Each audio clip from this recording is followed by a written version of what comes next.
So 5G is finally out. That's happening. The IMC 2022 concluded after a 4-deal affair. PM Modi gave a very good speech as usual. Everyone lived happily ever after. But the question over here is, will 5G actually be what it's portrayed to be? Two of the key selling points of 5G were high speed and low latency. These two elements combined are especially important in gaming, more specifically cloud gaming. So what is cloud gaming? Cloud gaming completely eliminates the need to own expensive hardware. All it needs is good high-speed internet, something that 5G has promised to deliver. So to get more information on how exactly 5G will impact cloud gaming, I went to the Vodafone Idea Pavilion at the IMC 2022 and I had a conversation with two gentlemen who had a lot to say about it.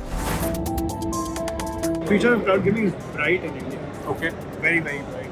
Because to look at it, a lot of users are not going and playing games because they are like, "Arey, mera memory chala jayega, hardware मेरा support नहीं करेगा." So they are also apprehensive of going and buying new things. But once you eliminate that, so obviously you'll have more people coming and playing. Today we have a population of some 1.3 billion, 1.3 billion, and out of that only like 400 are gamers. So there is a wider audience that we can touch base if we can eliminate the requirement of hardware. Okay. Consumption of data is also not new.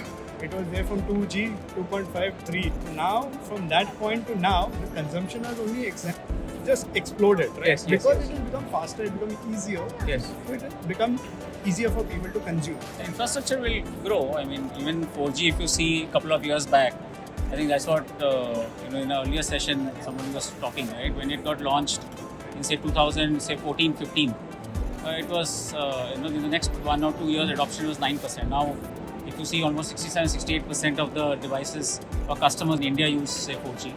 So the ecosystem will evolve. It will take time. It will take time, and as the ecosystem evolves, the infrastructure will also become more robust, more devices will also come in, the form factors will also evolve. So it will evolve over a period of time. But I think cloud gaming is here to stay from an experience point of view.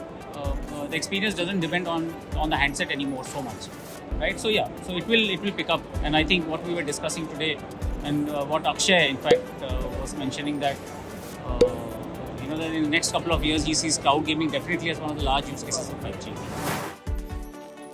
See, I think okay, I mean it will maybe, but I also believe that there is enough coexistence possible. You'll have to let the ecosystem evolve.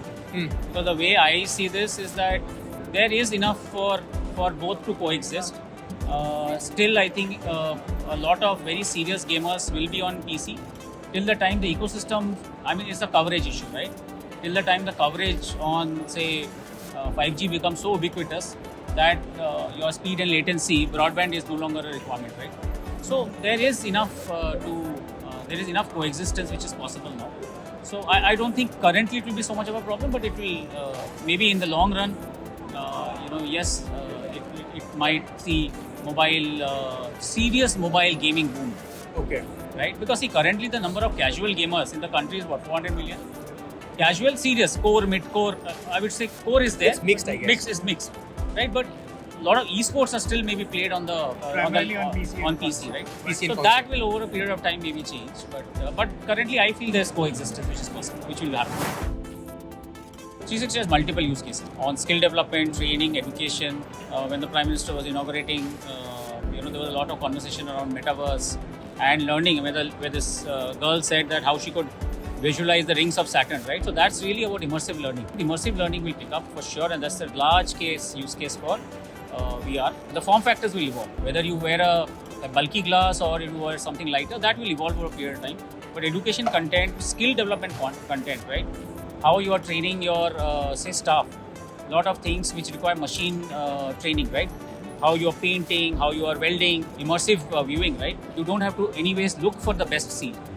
At the comfort of your home, you find the best seat, right? You already have the best seat. You already have the best seat. So that's really the use case from an experience point of view. Content is growing. I mean, see, like I was telling you, right? There are three things in this whole piece: connectivity, the infrastructure and the connectivity, the devices, and the content. These are the three things which make the ecosystem for most of the things. So content is developing at a rapid pace, right? Infrastructure is something which, of course, we will provide, right? And device, the form factor is continuously evolving. What you're seeing in terms of some of the devices we are showing here in terms of Quest 2 and all, will go for in 1 year a complete transformation. You have a much lighter device, right? What you are seeing is like the tip of the iceberg, the huge It's a work in development, progress. huge work in progress.